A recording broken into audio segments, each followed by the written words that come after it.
नमस्कार दोस्तों, welcome to Nifty India Wizard. Nifty India Wizard के इस खास अंक में आपका स्वागत है दोस्तों। खास अंक इसलिए दोस्तों कि हम जैसा कि आप लोग सब जानते हैं, निफ्टी इंडिया विजार्ड जो हमारा रूटीन प्रोग्राम रहता है आपके लिए डेली का वीडियो सेटअप शेयर करना, उससे हटके भी हम कभी कभी आपके लिए कुछ नया लेके आते हैं। हमेशा कुछ नया इंटरेस्टिंग और बहुत बड़ी रिसर्च के साथ आपके लिए हमेशा डाटा कुछ लेके आते हैं। आज भी आपके लिए कुछ ऐसा ही डाटा लेके आए जैसा कि आपने थंबनेल में देखा होगा।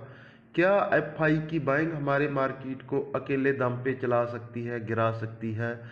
क्यों हमारे मार्केट्स में अगर आप एक एक्टिव ट्रेडर हो या इन्वेस्टर हो तो एफआई की जो खरीदारी और बिकवाली है उस पर नज़र रखना क्यों ज़रूरी है? क्या हिस्टोरिकली ऐसे कुछ प्रमाण मिलते हैं जिससे पता चले कि एफआई हैं जो मार्केट्स को अपने दम पे गिराते हैं, बढ़ाते हैं? इन्हीं सब कुछ डाटा पॉइंट्स हैं, इन पे हम लोग चर्चा करेंगे। हाल ही के दिनों में एफआई ने बहुत ज़ोरदार तरीके से हमारे मार्केट्स में बाइंग की है, जिसकी वजह से हमारे मार्केट्स नए लाइफ टाइम हाई लगातार हमारे मार्केट्स नए लाइफ टाइम हाई लगा रहे हैं। हालांकि कुछ निवेशक जो फंडामेंटल एक्सपर्ट हैं वो लोग बता रहे हैं कि मार्केट अभी अपने जो फंडामेंटल है उससे आगे निकल चुका है, कॉस्टली मार्केट हो चुका है, ओवरबॉट है, लेकिन फिर भी एफआई इस चीज़ की परवाह किए बगैर लगातार खरीदे जा रहे हैं और लगातार मार्केट में तेज़ी बनी हुई है। तो हम लोग पिछले 10-12 सालों का डाटा एनालाइज करेंगे, मार्केट में एफआई के डाटा को समझेंगे, क्यों मार्केट में एफआई के डाटा पे ध्यान रखना बहुत जरूरी है अगर आप एक एक्टिव इन्वेस्टर हो या ट्रेडर हो। चलिए दोस्तों शुरू करते हैं। सबसे पहले एक इंटरेस्टिंग आंकड़े से आपको शुरू करना चाहते हैं कि एफआई हमारे मार्केट्स में किस प्रकार से पोजीशन बनाते हैं। ये 17 दिसंबर तक इंडेक्स में टोटल नेट पोजीशन के आंकड़े हैं दोस्तों। जैसा कि आप लोग सब ज्यादातर लोग जानते होंगे, कुछ लोग नहीं जानते होंगे, तो हम आपको बताना चाहते हैं हमारे मार्केट्स में कॉमनली 4 प्रकार के जो इन्वेस्टर ट्रेडर हैं वो 4 कैटेगरी में बांटा जाता है।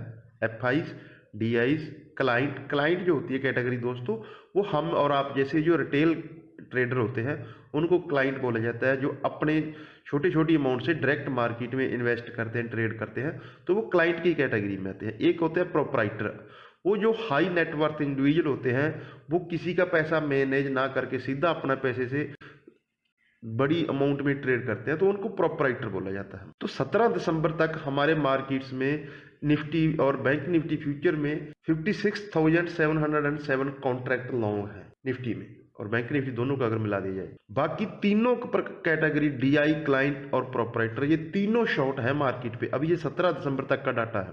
एफआई 56,000 से ज्यादा कॉन्ट्रैक्ट लॉन्ग है, डीआई 43,000 से ज्यादा कॉन्ट्रैक्ट शॉर्ट है, क्लाइंट के 12,000 कॉन्ट्रैक्ट शॉर्ट हैं और प्रोप्राइटर के 2,500 कॉन्ट्रैक्ट शॉर्ट हैं।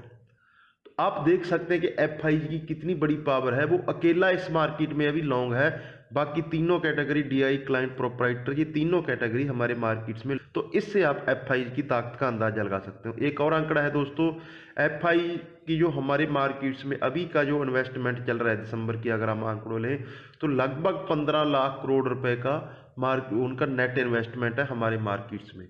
इतनी बड़ी क्वांटिटी में उनकी इन्वेस्टमेंट है। एक और इंटरेस्टिंग आंकड़ा आपके साथ शेयर करते हैं दोस्तों। 16 दिसंबर तक हमारे मार्केट्स में एफआई ने 1.5 लाख करोड़ तक का इन्वेस्टमेंट किया है, तो बहुत बड़ी मात्रा में वो खरीद रहे हैं। अब हम लोग कुछ हिस्टोरिकली बड़े इवेंट जो हुए हैं, जैसे 2008 की मंदी और 2014 की 13-14 की जो बड़ी रैली हुई, जब देश में प्रधानमंत्री नरेंद्र मोदी जी पहली बार चुन के आए, उस समय मार्केट्स में बड़ी रैली हुई।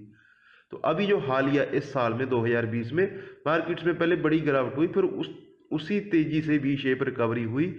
तो इस 3 बड़े इवेंट को हम एफआई के डाटा के साथ कोरिलेट करके देखेंगे कि बड़े इवेंटों में एफआई मार्केट को कैसे ड्राइव करते हैं। सबसे पहले बात करते हैं दोस्तों 2008 की। 2008 में हम लोग सब जानते हैं कि किस प्रकार की मार्केट्स में गिरावट आई थी। 2008 में निफ्टी जब जनवरी में गिरावट शुरू हुई, 6,300 के लेवल पे ट्रेड कर रहा था। एक साल कंटिन्यूस गिरावट रही और निफ्टी अपने हाई से 60% गिर गया दोस्तों। 60, जी हाँ दोस्तों, 6300 से 2200 पे आ गया था। अब उस दौरान एफआई के आंकड़ों पे आप नजर मारिए, जनवरी से उनकी सेलिंग स्टार्ट हुई, जनवरी में 30,000 करोड़, पूरा साल उन्होंने सेलिंग किया। फरवरी 2009 तक जहां से मार्केट ने, आप इधर हमारा ये मंथली चार्ट्स है, यहाँ पे मार्केट ने रिबाउंड किया, तब तक मार्केट्स में कंटिन्यूस एफआई की सेलिंग थी और मार्केट लगभग 60% 2008 में करेक्ट हुई थी। तो आप देख सकते हैं दोस्तों, जब सेलिंग करते हैं एफआई तो मार्केट में किस प्रकार की गिरावट आती है। एक और इंटरेस्टिंग जो इवेंट हुआ था दोस्तों, वो हुआ था हमारे मार्केट्स में सितंबर 2013 से जनवरी 2015 तक एक बड़ी रैली बनी थी। जैसे कि आप लोग सब लोग जानते हैं कि जून 2014 में हमारे देश में जनरल इलेक्शन हुए और उसमें प्रधानमंत्री नरेंद्र मोदी बीजेपी सरकार चुन के आई और देश में नई सरकार बनी। उससे 6 महीने पहले तक बाजार में ये अंदाजा लग गया था, लगभग पूरे देश में सबको पता चल गया था कि कांग्रेस की सरकार इस बार वापस नहीं आएगी, प्रधानमंत्री मोदी की अगुवाई में बीजेपी इस बार सरकार बनाएगी। ये जनरल थिंकिंग हो गई थी लोगों के बीच में। तो 2013 सितंबर से रैली स्टार्ट हुई। जब एफआई ने सितंबर 2013 में बाइंग स्टार्ट की तो उस समय निफ्टी लगभग 5500 के लेवल पे काम कर रहा था। अगले 1.5 साल तक एफआई ने कंटिन्यूस बाइंग की तो निफ्टी 80% बढ़ गया था दोस्तों 1.5 साल में। जी हाँ दोस्तों, तब ये जब मोदी जी की सरकार बनी तो निफ्टी 80% बढ़ गया था। और इस दौरान आप उनके आंकड़े देख सकते हैं, सितंबर से उनकी बाइंग स्टार्ट हुई दोस्तों और कंटिन्यूस 2-3 बार उनके सेलिंग के आंकड़े आए, लेकिन वो हल्के माइनर आंकड़े थे। बाकी उन्होंने कंटिन्यूस बाइंग की और निफ्टी वहां से 80% बढ़ा। ये कुल मिला के ये ट्रेंड 1.5 साल तक चला। जो रिसेंट हमारे मार्केट्स में कार्नेज हुआ कोरोना वायरस की वजह से, उसमें भी हम लोग देख लेते हैं कि एफआई ने मार्केट को किस प्रकार से ट्रेड किया, किस प्रकार से अप्रोच किया। जैसा कि आप सब लोग जानते हैं कि जनवरी में हमारे मार्केट से के साथ साथ दुनिया भर के बाजार लगातार लाइफ टाइम हाई के पास चल रहे थे। दुनिया भर के बाजार लाइफ टाइम हाई के आसपास चल रहे थे, लेकिन जनवरी में मार्केट्स में गिरावट शुरू हुई और अप्रैल मई तक मार्केट में गिरावट जारी रही। जनवरी में एफआई ने सेलिंग शुरू की 5000 करोड़ की, फरवरी में 12000 करोड़ की, मार्च में तो 65,000 करोड़ की सेलिंग की। जब जो बड़ा हमारे मार्केट्स में 25% की मार्च में जो गिरावट हुई और अप्रैल में उन्होंने 5000 करोड़ की हल्की सेलिंग की। उसके बाद जब उन्होंने मई में बाइंग स्टार्ट की है इस साल 2020 में दोस्तों, तो मार्केट देखिए कहाँ से कहाँ पहुँच गया।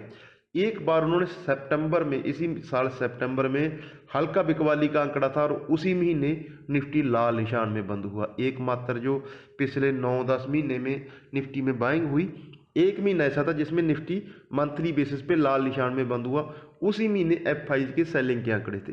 तो ये बहुत बड़ी और बहुत इंटरेस्टिंग रिसर्च है दोस्तों।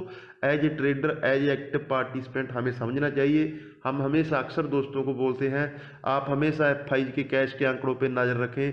अगर उसमें किसी प्रकार की कंटिन्यूटी, चाहे वो नेगेटिव साइड है चाहे पॉजिटिव साइड है, उस आंकड़े के अपोजिट ट्रेड करने से हमेशा बचना चाहिए दोस्तों। अगर एफआई के कैश मार्केट में लगातार बाइंग के आंकड़े आ रहे हैं तो हमें कभी भी सेलिंग नहीं करनी चाहिए, उस ट्रेंड के साथ बने रहना चाहिए। बहुत लोग बोल रहे हैं कि मार्केट ओवरबॉट है, तो कोई इशू नहीं है दोस्तों। मार्केट लगातार ओवरबॉट बना रह सकता है, लगातार ओवरसोल्ड बना रह सकता है, ये चीज़ इतनी इंपॉर्टेंस नहीं रखती है। हमें सिर्फ इंस्टीट्यूशनल आंकड़ों पे नज़र रखनी चाहिए और उसी के हिसाब से अपनी मार्केट में स्ट्रेटजी बनानी चाहिए। तो ये इंटरेस्टिंग रिसर्च थी जिसको हमें लगा कि अपने दोस्तों के साथ इस रिसर्च को शेयर करना चाहिए। अगर आपको हमारी ये रिसर्च अच्छी लगी दोस्तों तो आप हमारी वीडियो को लाइक करके अपने दोस्तों से शेयर करें, साथ ही हमारे चैनल को सब्सक्राइब करें। अपना और अपनों का ख्याल रखें दोस्तों। नमस्कार।